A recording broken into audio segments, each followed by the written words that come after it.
નમસ્કાર મિત્રો હું છું પિનલગીરી ગોસ્વામી. પિનલ્સ કોર્નર યુટ્યુબ ચેનલમાં તમારું સ્વાગત છે. મિત્રો આજે તારીખ 22મી જાન્યુઆરી 2024 છે અને આજે જ્યારે અયોધ્યામાં રામ મંદિરમાં પ્રાણ પ્રતિષ્ઠા મહોત્સવનું આયોજન છે ત્યારે સૌને અમારા ચેનલ વતી જય શ્રી રામ. મિત્રો આજની વિડીયોમાં વાત કરીશું આજે તારીખ 22 જાન્યુઆરીથી લઈને 31 જાન્યુઆરી સુધી ગુજરાતમાં કેવું રહેશે હવામાન, આવનારા દિવસોમાં વેસ્ટર્ન ડિસ્ટર્બન્સ, સાયક્લોનિક સિસ્ટમ, પવનનું પ્રમાણ કેટલું રહેશે, તાપમાનનું પ્રમાણ કેટલું રહેશે અને વાદળછાયું વાતાવરણ કેટલા પ્રમાણમાં રહેશે, તમામ પ્રકારની માહિતી આ એક વિડીયોમાં તમને આપવાના છીએ. શરૂઆત કરીએ તો ઉત્તર ભારતથી. અત્યારે ઉત્તર ભારતમાં એક પછી એક વેસ્ટર્ન ડિસ્ટર્બન્સોની હારમાળા જોવા મળશે. અત્યારે જે સામાન્ય બરફવર્ષા થઈ રહ્યો છે તેમાં નોંધપાત્ર વધારો થશે. આવનારી તારીખ 25-26 જાન્યુઆરી સુધીમાં તો એક મજબૂત વેસ્ટર્ન ડિસ્ટર્બન્સ સક્રિય થાય અને તેના 24 કલાક બાદ તેની શીતલહેર ગુજરાત અને રાજસ્થાન સુધી જોવા મળી શકે તેવી સંભાવના છે. અત્યારે ગુજરાતના અનેક વિસ્તારમાં ન્યૂનતમ તાપમાન 16 ડિગ્રી કરતાં પણ નીચે જોવા મળી રહ્યું છે. આવનારા દિવસોમાં ન્યૂનતમ તાપમાનમાં હજુ પણ ઘટાડો થાય, જેમાં 15 અથવા તો 14 ડિગ્રી કરતાં પણ નીચે ન્યૂનતમ તાપમાન જોવા મળી શકે છે.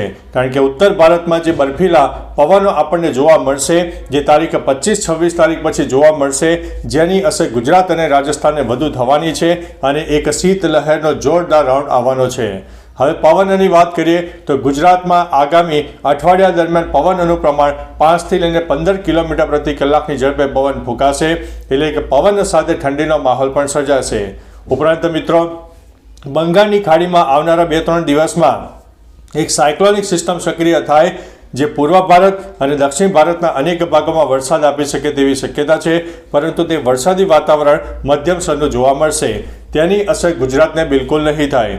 આવનારા દિવસોમાં પાકિસ્તાન તરફ પણ એક મધ્યમ સ્તરની સાયક્લોનિક સિસ્ટમ સર્જાશે અને ગુજરાતમાં એક આંશિક વાદળોનો રાઉન્ડ સામાન્ય જોવા મળશે જે 2થી 5% ગણીને ચાલવો અને આ જે વાદળો હશે તે અપર ક્લાઉડ હશે, જે વરસાદી વાદળો નહીં હોય, એટલે આપણને કદાચ અહેસાસ પણ નહીં થાય કે વાદળછાયું વાતાવરણ આવ્યું અને ચાલ્યું ગયું. એટલે એક સામાન્ય કહી શકાય કે 2થી 5% વાદળછાયું વાતાવરણ જોવા મળી શકે છે.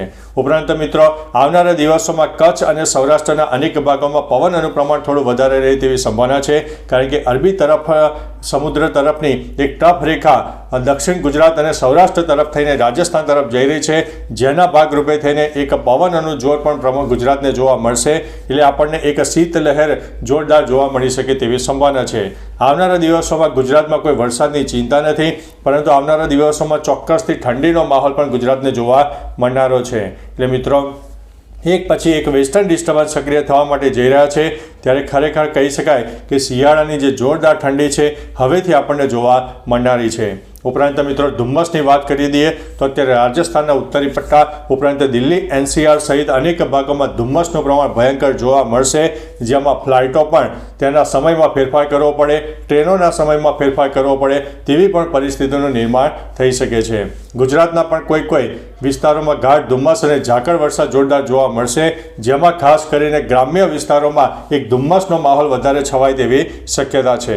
તો મિત્રો તમારા વિસ્તારમાં ધુમ્મસનું પ્રમાણ કેવું છે અને ધુમ્મસ જો જોવા મળતું હોય તો તમારો વિસ્તાર નીચે કમેન્ટમાં જરૂરથી જણાવજો.